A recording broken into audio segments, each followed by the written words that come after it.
জয়গুরু। শুভ সকাল। দিন যায়, রাত আসে, রাতের শেষে আবার দিন আসে। তাই আজকে হলো 2রা শ্রাবণ। আমরা আজকে চলে যাব পাশেই এক গ্রামের ভেতরে এক মায়ের বাড়িতে। তিনি খুব ইষ্টপ্রায়ণ, দেখলেই বুঝতে পাবে তোমরা, খুব ইষ্টপ্রায়ণ। তার বাড়িতে গিয়ে বলার সঙ্গে সঙ্গেই তিনি খুব সঙ্গে সঙ্গে রাজি হয়ে গেলেন মাতৃ সম্মেলন দেওয়ার জন্য। এর আগে অনেকবার তিনি ফোন করেছেন, আপনারা আসছেন তো, দিনটা ঠিক আছে তো, জানার জন্যে। আমরা বললাম হ্যাঁ নিশ্চয়ই যাচ্ছি, আমাদের ঝড় বৃষ্টি যাই হোক আমরা ঠিক পৌঁছে যাব মায়ের বন্দনা করতে, ঠাকুরের লীলার কথা বলতে। ঠাকুরকে মাথায় নিয়ে আমরা ঠিক ভালোভাবে পৌঁছে যাব। সঙ্গে থেকো বন্ধুরা। এ দেখো, আজকে দ্বিতীয় দিন শ্রাবণ মাসের। আজকে আমরা যাচ্ছি কোলে। আমরা এখন আচার্যদেব নির্দেশ করেছেন যে একসঙ্গে অনেক মা থাকলে ভাগ হয়ে যাবেন, তো এলাকা ভিত্তিক সব মাতৃ সম্মেলন করবেন। সেই জন্যে আমরা খানিক ভাগ হয়ে গেছি। 5 জন করে 5 জন 7 জন এমনি করে ভাগ হয়ে গেছে। আমরা 5 জন আছি। 5 জনের মধ্যে আজকে আর একজন অফ আছে, সে অনুষ্ঠান বাড়ি গেছে। তা 5 জন 6 জন এমনি করে সেইখানকার মায়েদের নিয়ে তাদেরকে জানানো কিভাবে করতে হয়, ঠাকুরের কিভাবে সব কিছু করতে হয় জানানোর জন্যে অল্প সংখ্যক মা নিয়ে করতে বলেছেন। সেই জন্য আমরা 5-6 জন মা করে যাচ্ছি এক এক জায়গায় মাতৃ সম্মেলন করতে। সঙ্গে থাকো।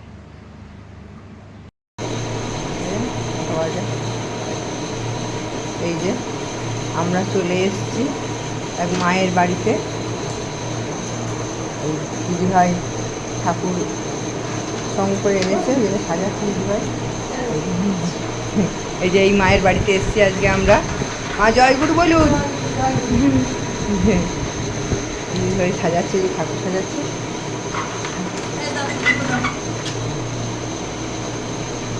ভালোই ব্যবস্থা করেছে, ফুলের মালা টালা গাদা এনে রেখেছে ঠাকুরকে। ওই যে ঠাকুর সাজাচ্ছে।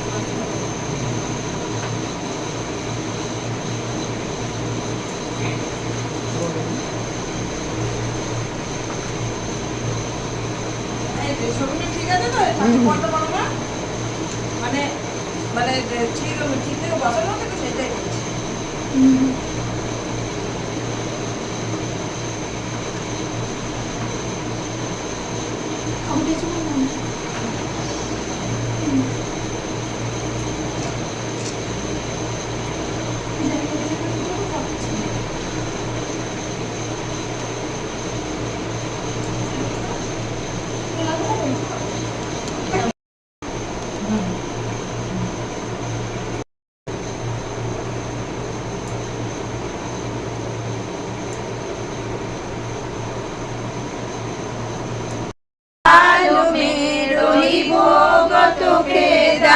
জগত জিও বড় মত ফিরে, ভাগ জগা মেরা আদিকা মিলে সদগুরু আই, রাধা স্বামী ধামুকা মহি বেদ জানাই, উঁচা সে উঁচা দেশ হয় অধর ঠিকানি, বিনা সন্ত পায়ে নেহি সুত শব্দ নিশানি, রাধা স্বামী নাম কি দয়াল পরম পিতা করেছেন প্রেম বিতরণ, আজি উদিল ভাগ্য তপন, এসেছেন দয়াল পরম পিতা করেছেন প্রেম বিতরণ, তার রাতুল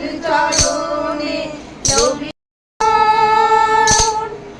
করেছেন প্রেম বিতরণ, আজি উদিল ভাগ্য তপন, এসেছেন দয়াল পরম পিতা করেছেন প্রেম বিতরণ, আজি করেছেন প্রেম বিতরণ, করিয়াজি নাম তরি গোর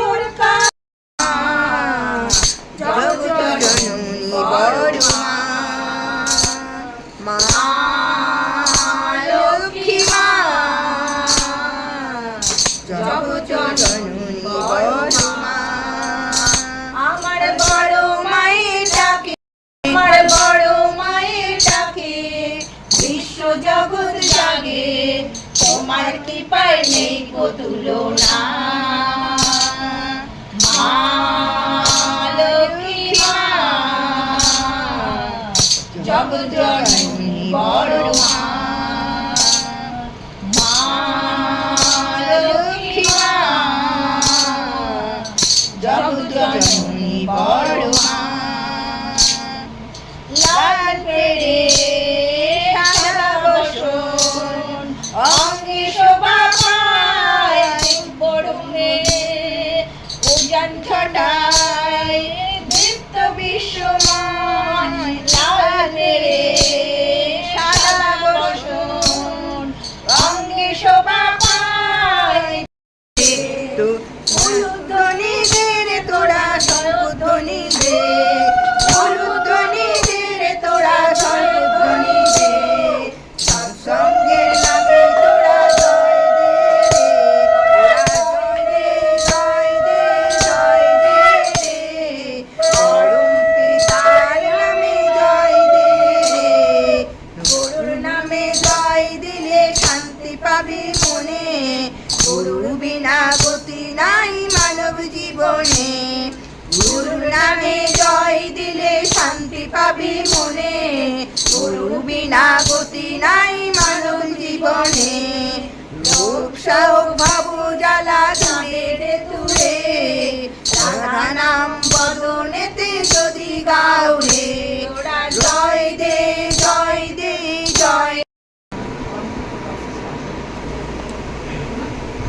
সবাইকে জানাই শ্রাবণ মাসের 2 তারিখ বড় মার জন্ম মাস। বড় মা মানে ঠাকুরের সহধর্মিনী বড় মা, ওই বড় মায়ের জন্ম মাস।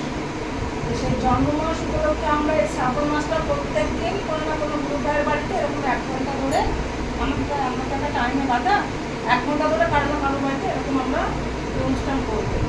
তা আমাদের দেববর্তনের নিয়ম বলে দিয়েছে যে কীভাবে করতে হবে। প্রার্থনা দিয়ে শুরু হবে, 2টো ঠাকুরের গান হবে, একটা বড় মায়ের গান হবে, কিছু বক্তব্য হবে, বাণী পাঠ হবে, তারপরে একটা কীর্তন হবে, তারপরে জয় রাধে করে শেষ করতে হবে। তা আমরা সেই নিয়ম নিয়েই চলবো, নিয়ম নিয়েই হবে। যাই হোক, এই গ্রামে এসে খুব ভালো লাগছে। তার কারণ যে এখানকার মানুষরা খুব সহজ সরল বা খুব ইষ্টপ্রাণ। তার কারণ কেন বলছি, যে আমরা আমাদের সাতগেছিয়া সৎসঙ্গ কেন্দ্র মন্দিরে উৎসব হয়, জানুয়ারি মাসে উৎসব হয়। তো সেই উৎসব উপলক্ষে বড় বড় উৎসব হয়। তা আমরা আশেপাশে সব গ্রামে ঘুরি, নেমন্তন্ন করি, কিন্তু মল্লিকাপুরও আসি। তাই হঠাৎ শোনা যায় যে মল্লিকাপুর ওই মায়ের এসে নেমন্তন্ন করে, আমাদের কোলেতে আসে না কেন। এই কথাটা যখন এই রুমামা বলছিল, তা আমরা বললাম যে ঠিক আছে, আমরা তাহলে এবার কোলে ওই গ্রামটায় যাই। দিয়ে ওই শোনার পরে তা আমরা ওই উৎসব ছিল, আমরা এই কোলে গ্রামে ওই উৎসব নেমন্তন্ন করতে আসি। এসে দেখে এখানে আমাদের অনেক গুরু মা, মানে অনেক গুরু বোন সব আছে। কেউ দীক্ষা নিয়েছে, মানে ঠাকুর দীক্ষা নিয়েছে, ঠাকুরকে ভালোবাসে, বিচ্ছিন্ন হয়ে গেছে। বা এখানে যে সব মানুষদের নিয়ে একটা ঠাকুরমুখী চলা, সেই কালচারটা আমরা সবাই চাইছে যে এমন কোনো অসুখ যে আমরা ঠাকুর পথে এগিয়ে চলে, এইরকম মন মানসিকতা। তো এখানে এসে যখন আমার দেখলাম যে এখন আমাদের অনেক গুরু বোন আছে, তো এই মাকে বললাম যে মা, খুব ভালো লাগলো আপনাদের, তাই শ্রাবণ মাসে কিন্তু আমরা আসবো, সেখানে একটা মাতৃ সম্মেলন হবে। এই মা এক বাক্যে রাজি হয়ে গেল যে হ্যাঁ তোমরা আসবে। মানে কতটা ইষ্টপ্রাণ, কতটা ঠাকুরকে ভালোবাসলে এক বাক্যে রাজি হয়ে যায়। তো এটা হচ্ছে আরেকটা কি, যে এই যে ঠাকুরের ছবি, আমরা মনে করছি এটা ঠাকুরের ছবি না, যেখানে ঠাকুরের নাম গান হয় সেখানে স্বয়ং ঠাকুর সেখানে অবতীর্ণ হয়। তা আমাদের অনেক সৌভাগ্য যে আমরা 1 ঘন্টা যে কদিন আমরা এখানে আছি, প্রত্যেকে কিন্তু আমরা ঠাকুরের সম্মুখীন হয়ে আছি, বা তিনি এখানে আছেন। এটা উপলব্ধি করতে হয়। আছেন বলে মানে দেখা যায় আমরা কোনো না কোনো এক জন্মে এখানে আজকে যে কতটা মানুষ আছে, কোনো না কোনো একজন সবাই মিলে হয়তো একজন্মে এরকম ঠাকুরের নাম গ্রহণ করছিলাম। পরবর্তী জীবনে আমরা সবাই বিচ্ছিন্ন হয়ে আবার সেই এক জায়গায় একত্রিত হয়েছি।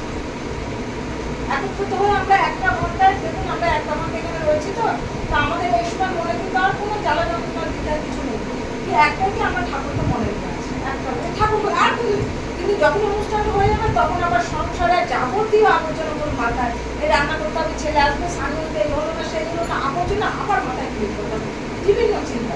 কিন্তু যতক্ষণ এখানে আছি ততক্ষণ এই ঠাকুরের চিন্তাটা আমার, মানে কতটা আমরা শান্তি প্রিয় হয়ে আছি। তাই ঠাকুর বলেছেন যে তোরা সবাই ভালো থাক, কীভাবে ভালো থাকতে হবে? সংসারের কাজের মধ্যে থেকে ভালো থাকতে হবে। যেমন সংসার করবি তাহলে তার মধ্যে থেকে একবার শুধু আমাকে ডাক, আমাকে স্মরণ কর, দেখবি প্রত্যেকেই ভালো থাকবে। আর শুধু আমি ভালো থাকলে হবে না, আমি যেমন ভালো আছি আমার পাশের বাড়ির মানুষটাও কিন্তু ভালো থাকবে। ভালো থাকাটা কিন্তু শুধু অর্থ করে টাকা পয়সায় না, অর্থকার মানে ভালোবাসাটা হচ্ছে, ভালো থাকাটা হচ্ছে মানসিকতার ভালোবাসা। যে একটা মানুষ তার দুঃখের কথাটা এসে বিশ্বাস করে যেন আমায় বলতে পারে, আর আমি যেন তার দুঃখের দুঃখিত হয়ে তাকে একটু সঙ্গ দিতে পারি, এই জায়গাটা হচ্ছে বড় ব্যাপার। তাই ঠাকুরে বলেছেন যে মানুষ আপন টাকা কর, যত পারিস মানুষ কর। আমরা মানুষের সঙ্গে মানুষের একত্রিত হয়ে আমাদের এভাবে চলতে হবে। এই বলে এসে এত ভালো লাগলো। আরো দু একটা ডেট হবে, মানে আজকে হচ্ছে 2 তারিখ, আমার 5 তারিখ আছে, 6 তারিখ আছে। তোমাদের বাড়ি 6 তারিখ তো? 6 তারিখ, 6 তারিখ ওই মায়ের বাড়ি আছে, সবাই যাবেন। 5 তারিখ ওই মায়ের আর এক মা আছে গাছ না, বলে যাবো কোলেতে। আরো আমরা আবার 2বার আসবো। মানে আপনারা সব খুশি তো যে আমরা আবার আসবো? হ্যাঁ, আপনারা মা খুশি তো? আপনারা কিন্তু আবার সবাই যাবেন। আপনারা রোজ আসেন না? আমি রোজ আমরা আবার ওই মায়ের বাড়ি যাবো, তারপর ওই মায়ের বাড়ি যাবো। হ্যাঁ, কেন কি বলুন দেখি, কেন আসি? আপনাদের ভালোবাসা পেতে আসি। আপনার মধ্যে যে এতটা ভালোবাসা আছে, খুব ভালো লাগে। তাই আমরা ভালোবাসার জন্য ছুটে আসি, যে আমাদের সবাই একটু ভালোবাসি। আমাদের আমরা একটু সবাই কান খুলে একে অপরের দুঃখের কথা শুনি, একে অপরের সঙ্গে সঙ্গী হয়ে।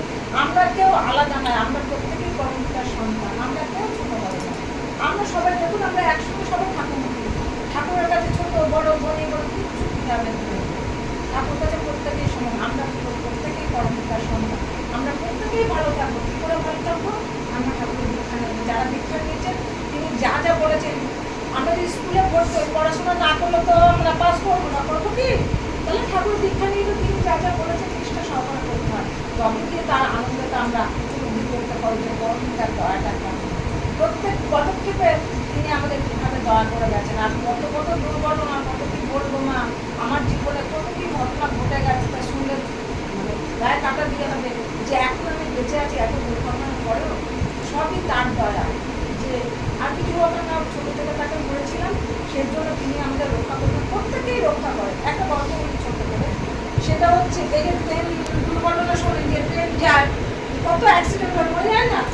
তা ওরকম ট্রেনে করে যাচ্ছে, তা হট করে এক গুরুবার সে শুনতে পাচ্ছে, এই তুই ট্রেন থেকে নেমেছে। সে গুরুবারের ট্রেনে বসে আছে, চুপচাপ বসে আছে। আবার বলছে তুই ট্রেন থেকে নাম। দুবার বলে শুনতে পেয়েছে, কিন্তু সে নামেনি। 3বার আবার ধাক্কা দিয়ে যাই, তোকে নামতে বলে তুই ট্রেন থেকে নাম। সে গুরুবার তো ট্রেন থেকে নেমে পড়েছে, নেমে স্টেশনে বসে আছে, মানে প্রত্যেকটা আওয়াজটা তো বুঝতে পারছে না, নেমে বসে আছে। তারপরে শোনা গেল যে ট্রেনটা যখন কিছু দূর গিয়ে অ্যাক্সিডেন্ট হয়ে মারা গেছে। তখন গুরু ভাই বলছে যে আমি শুনতে পেলাম ট্রেন থেকে নাম, আমি নেমে পড়লাম, আমি বেঁচে গেলাম, তাহলে যে অতগুলো মানুষ মরে গেল, তারা ঠাকুর তো শুধু আমাদের একা ওদের নয়। তখন সেই গুরু ভাই সোজা দেওঘরে গেছে।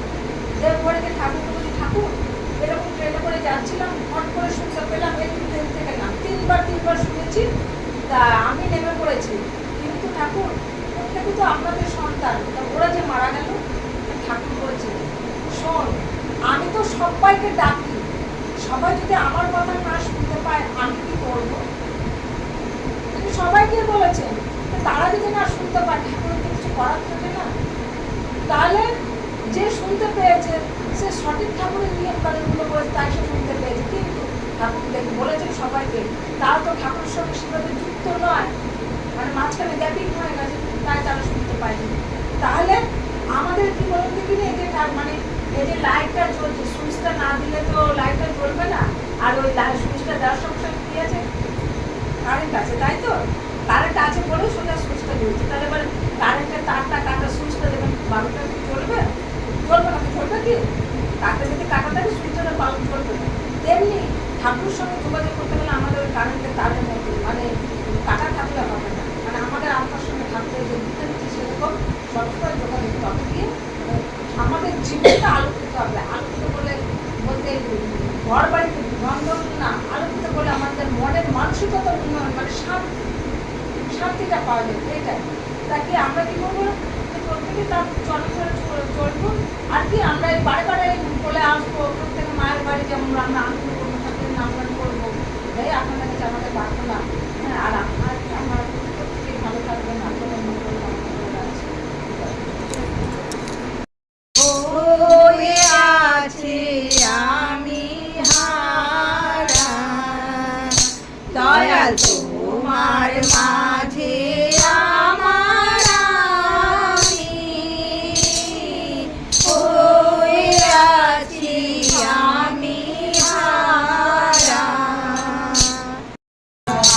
দয়াল তোমার মাঝে আমার আমি হয়ে আছে আমি হারা, দয়াল তোমায় দেখে চোখে আমার দেখা ফুটেছে, দয়াল তোমায় দেখে চোখে জয় রাধে রাধে কৃষ্ণ কৃষ্ণ গোবিন্দ গোবিন্দ বলো রে রাধে গোবিন্দ গোবিন্দ গোবিন্দ গোবিন্দ গোবিন্দ বলে সদা কৃষ্ণ গোবিন্দ গোবিন্দ বলো রে, ছাড়ো রে মন কপট চাতুরি বদনে বলো হরি হরি।